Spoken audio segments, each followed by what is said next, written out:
سلام به همه بیننده‌های عزیز، امیدوارم هر جای ایران و دنیا که هستید حالتون عالی باشه. باغ ارمیم، میتونید اینم استوب کنید، درباره باغ ارم بخونید.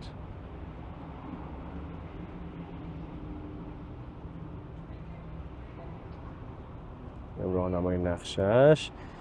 و حالا چی شده من اونا ویدیو باغ ارم رو بگیرم چون حالا قبلا از این باغ ویدیو زیاد گرفتیم،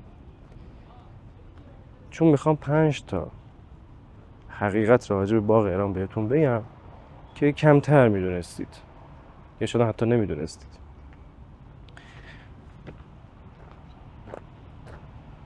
اولیش رو وقتی رسیدم به مکانش براتون میگم.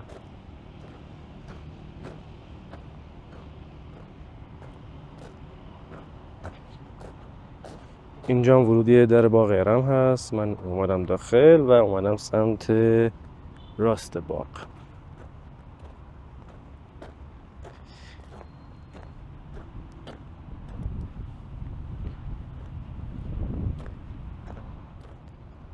خب رسیدیم.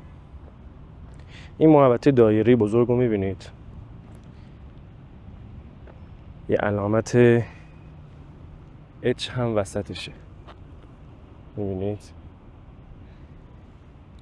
باغ ارم باند فرودگاه داره برای هلیکوپتر و اینا که استفاده میشده تو زمان پهلوی. وقتی خانواده سلطنتی نمیخواستن سریع دسترسی داشته باشن به باغ، هلیکوپترشون اینجا فرود می آوردن و راهی باغ می شدن. با اون که این باغ یه باغ کاملا سنتی و قدیمیه، حالا اینم جلوتر بهتون میگم چقدر قدیمی، ولی میبینیم که همچین آپشن مدرنی هم داره، همچین امکان مدرنی هم داره. اینم بهتون بگم که من ویدیو رو بر اساس اطلاعات پیج اینستاگرام جفی تراول دارم میسازم. ممنون از این پیج که این اطلاعات ارزشمند رو در اختیار گذاشته.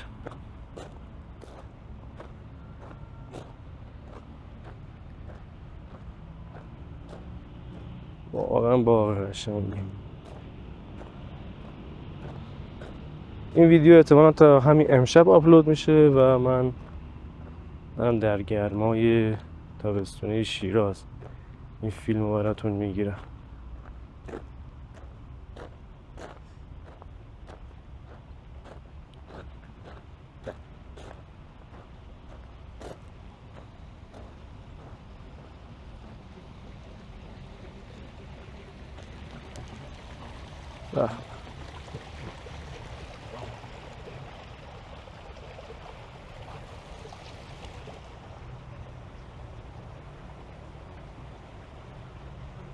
خب بریم سراغ مورد دوم.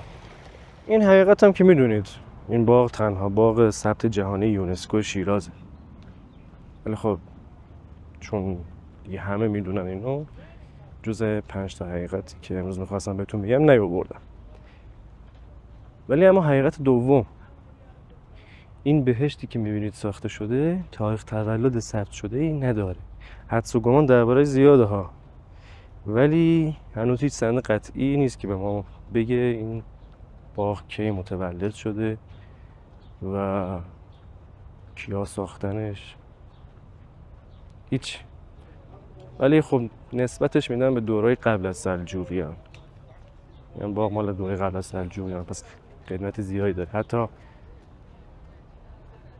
توی اشعار حافظ هم اشتباه نکنم هم از این باغ اسم برده شده.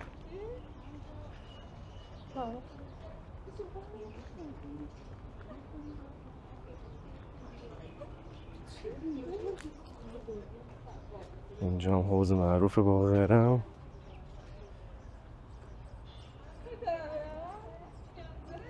سعی کردیم زمانی بیام که باغ تقریبا خلوت باشه و بیشتر از زیباییاش استفاده ببریم.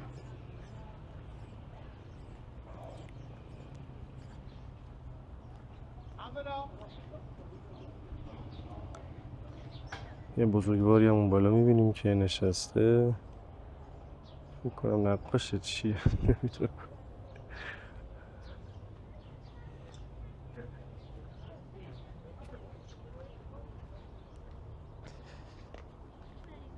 خب بریم سراغ حقیقت بعدی.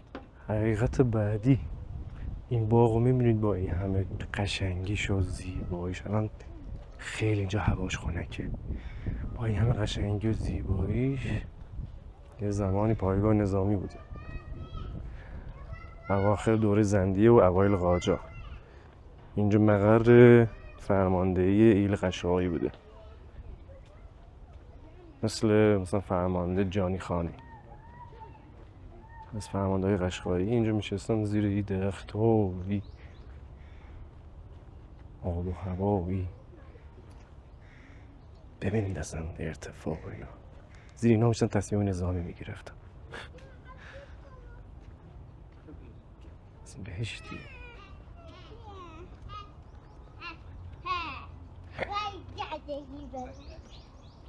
خیلی جالب، تضاد عجیبیه، فضای شاعرانه باغ، فضای عاشقانه باغ. مثلا یه زمانی هم فرمانده نظامی اینجا میومده تصمیم نظامی میگرفته، سرباز اینجا رفت آمد داشته، پایگاه نظامی بوده.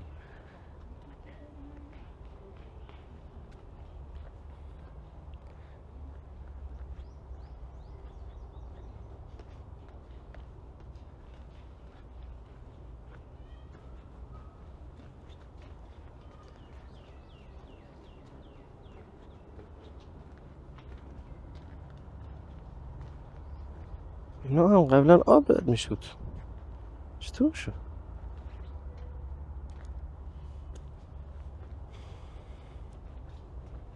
بذار اینجا هم نشونتون بدم، خودم خیلی دوستش میدارم.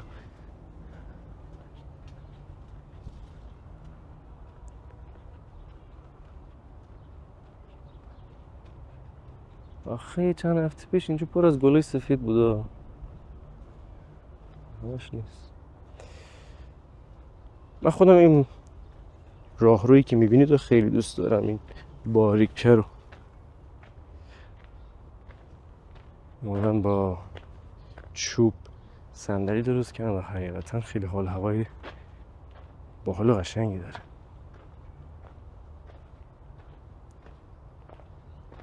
خب دو تا عاشق و معشوق هم میبینیم که دیگه خیلی مزاحمشون نشیم، از این ور بریم که راحت باشن. خب بریم سراغ حقیقت بعدی. حالا چرا اسمش باغ ارمه؟ و اصلا این اسمی تصادفی نیست. تو اساطیر باستانی شداد که پادشاه افسانه‌ای بوده، میاد یه بهشتی رو میسازه روی زمین که اصلا با بهشت خدا رقابت داشته باشه، رقابت کنه. اسمو بهشتو هم میذاره ارم. حالا سازنده های باغ ارم اینقدر محو زیبایی این باغ میشن که میگن آقا این همون بهشتی است که روی زمین ساخته شده و قراره با بهشت خدا رقابت کنه، و همین اسم ارم رو میذارن روش. من نمیدونم تو میکروفونم صدای پرنده ها رو میشنوید یا نه؟ چه چهی میزنن ها.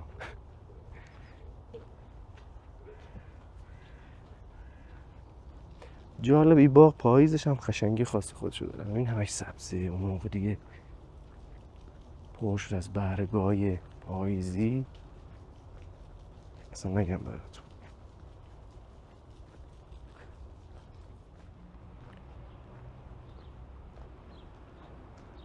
دنبال یه چیز جالبی هم پیداش نمیکنم. این هم گلخونشه. این نمیخواستم نشونتون بدم ولی الان دیدم چشم افتاد گفتم ببینید.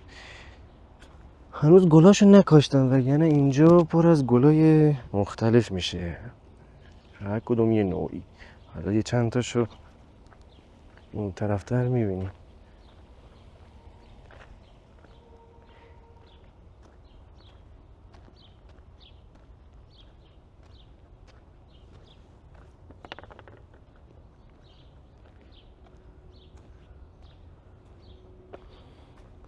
اون چیز جالب که می‌خواستم نشونتون بدم اون سمته. بریم ببینیم با هم.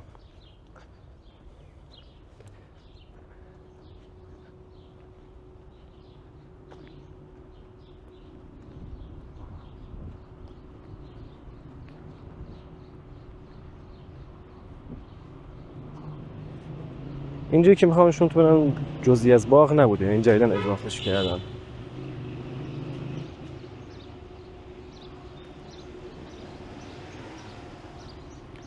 مدنی محوطش رو کافه گذاشتن و صندلی چوبی درست کردن.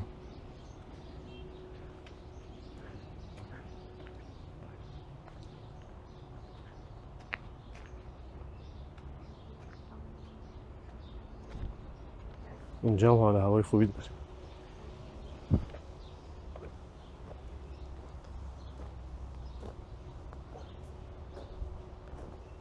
هواشم به نسبت خنک. یه سیگار هم ول کرده رفته پره. نه من سیگاری نیستم ولی خب کنجکاو شده بود.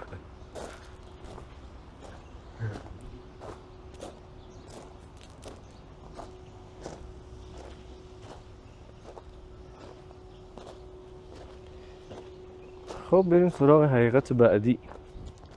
خب قبل اینکه برم حالا اون مورد پنجمی رو بهتون بگم، دلم میخواد چند تا از زیبایی‌های باغم بهتون نشون بدم. مثلا این گل خونه که الان البته خالیه ولی خب دیدنش خالی از لطف نیست. درش هم متاسفانه بستن. من دیگه مجبورم از پشت شیشه بهتون نشون بدم.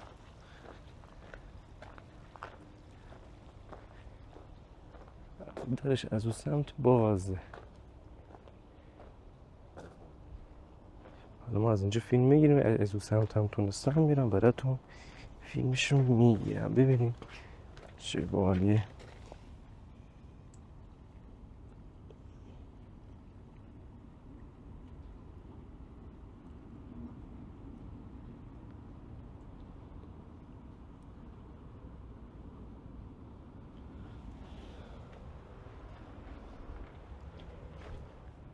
خب متاسفانه در گلخونه بسته بود، نتونستم از اون سمتش هم برم بگیرم.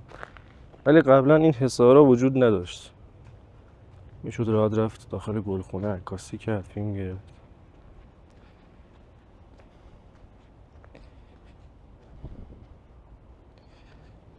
چه راهروی زیبایی با درختای بلند از دو طرف. فرض کنید توی همچین حال و هوایی، توی همچین جایی آدم با کسی که دوستش داره پیاده روی کنه، قدم بزنه، حتی خنک‌تر باشه، نه مثل الان که گرمه.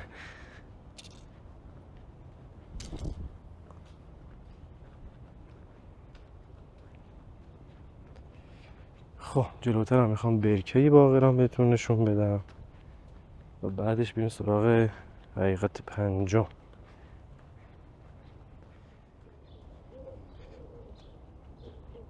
همون ویدیویی که من ازش این اطلاعات رو قرض گرفتم و وام گرفتم، یک شخصی یک کامنتی هم گذاشته بود. حالا من نه تایید میکنم نه رد میکنم، ولی براتون میخونم کامنتش رو. به نظر میاد اطلاعاتی دارن میشون و حالا دیگه شما هم بشنوید. شاید یا متخصصی توی پیج ما بود و تایید کرد، شاید هم رد کرد. خانم دورسا جک اگه اشتباه نخونم پای همون ویدیو کامنت گذاشته بودن که باغ ارم توسط جانی خان قشقایی و پسرش محمد قلی خان قشقایی زمان فتحعلیشاه قاجار ساخته شد و احداث شد. معماری بنا هم توسط شخصی به نام حاج محمد حسن که از معماران معروف بوده صورت گرفته.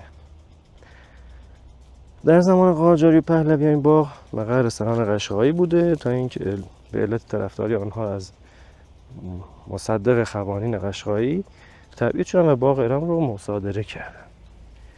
در زمان سلطنت ناصرالدین شاه قاجار عمارت دیگه توسط حسین علی خان نصیرالملک پیریزی شد که با مرگ خواهرزاده اون ابوالقاسم خان نصیرالملک امور باغ ارم رو به دست گرفت و عمارت نیمه کاره رو تکمیل کرد. یه نفسی بگیرم. این باغ پس از فوت ابوالقاسم نصیرالملک به پسرش عبدالله خان قوامی رسید و بعد از یکی از قوانین قشقایی به نام محمد ناصر پسر بزرگ صولت دوله قشقایی خریداری شد و باغ و مالکیت باغ مجددا به قشقایی‌ها رسید و بعدها این باغ به مصادره دولت درآمد و به دانشگاه شیراز واگذار شد.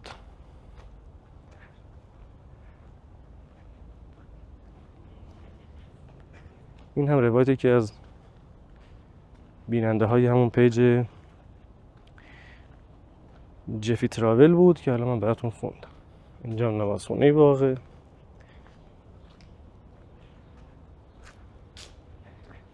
یکم جلوترش هم برکه باغ.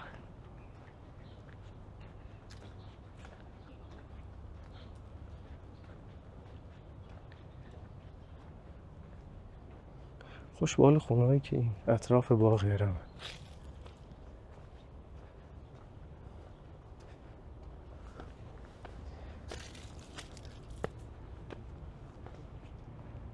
که بله الان برکش کاملا بی آب. همین اینجا همین برکه هم هست جلوتر و بزرگتر.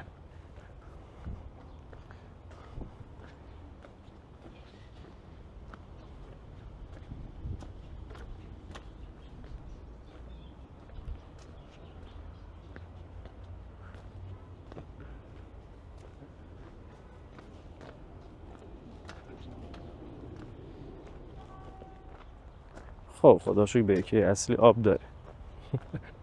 ما شرمنده شما نشدیم که چند تا اردک و اینا ها اینجا هستن. اینا اردک محسوب نمیشن، یه غازه.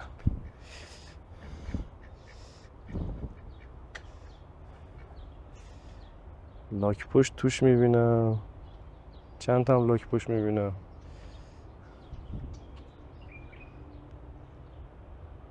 اینجا هم حال هوای خیلی خوبی داره. جاتون حسابی خالی. خب واقعا بریم سراغ حقیقت پنجم. این درخت رو با هم ببینیم.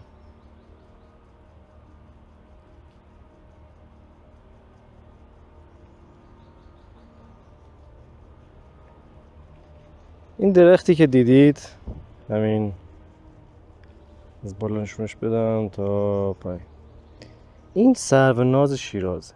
اسمش سروناز. 35 متر ارتفاعشه. بلندترین سرو شیراز که 200 سال هم قدمت داره و از قدیم ایام تو این باغ بوده و واقعا میشه گفت تو خود کلیپ آقای همین پیج اینستاگرام جری چی بود؟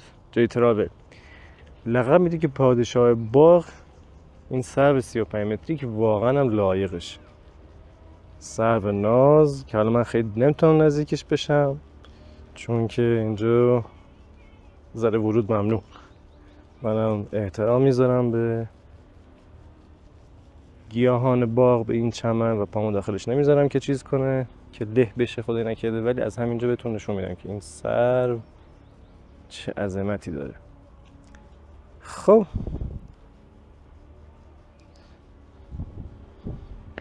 امیدوارم تا اینجا ویدیو لذت برده باشید. من مستر شیرازی سعی میکنم تو جای مختلف شیراز بگردم، کنجکاوی کنم، اطلاع جدیدی بهتون بدم و حال و هوای شهرمون شهر قشنگمون رو بهتون ارائه بدم.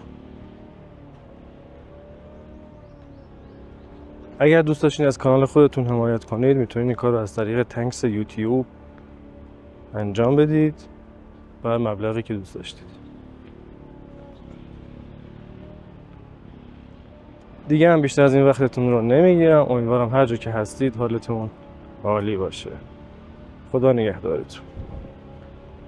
اینم جدید دیدم به باغ اضاف شده و دلم نیومد بهتون نشون ندم. گذر نخبگان و دانشمندان استان فارس به ترتیب حروف الفبا. پروفسور عبدالوهاب البرزی، دانشمند برجسته بیماری‌های کودکان. پروفسور ناصر ایرانپور، دانشمند برجسته شیمی عالی. پروفسور کرامت الله ایزدپناه، دانشمند برجسته گیاه پزشکی. پروفسور ضیاءالدین بنی هاشمی، دانشمند برجسته گیاه پزشکی. پروفسور علی اصغر خدادوست که هممون میشناسین، دانشمند برجسته چشم پزشکی. پروفسور مرتضی خوشخوی زهتاب، اگه اشتباه میگم تو کامنت اصلاح کنید، دانشمند برجسته علوم باغبانی. پروفسور علیرضا سپاسخواه، دانشمند برجسته مهندسی آب. پروفسور هاشم شرقی، دانشمند برجسته شیمی عالی.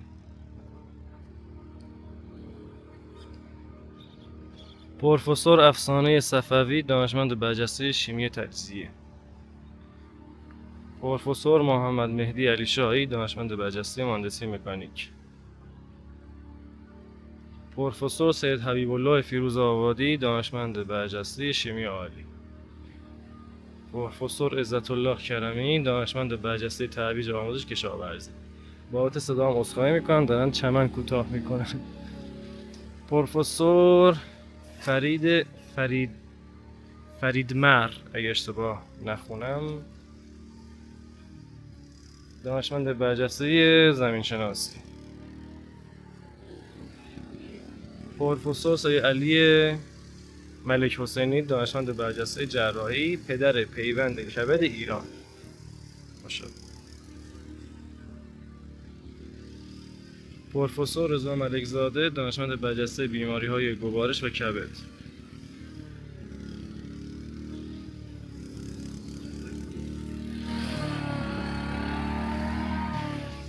پروفسور محمد نمازی، دانشمند برجسته حسابداری. پروفسور لطف‌الله یار محمدی، دانشمند برجسته زبانشناسی. پروفسور محمود یعقوبی، دانشمند برجسته مهندسی مکانیک. تمام شد. نبود تا 2 هفته پیش نبود، جالبه. جنسشون هم بتون گلاسه، اصلا من نمیدونم بتون گلاسه چیه.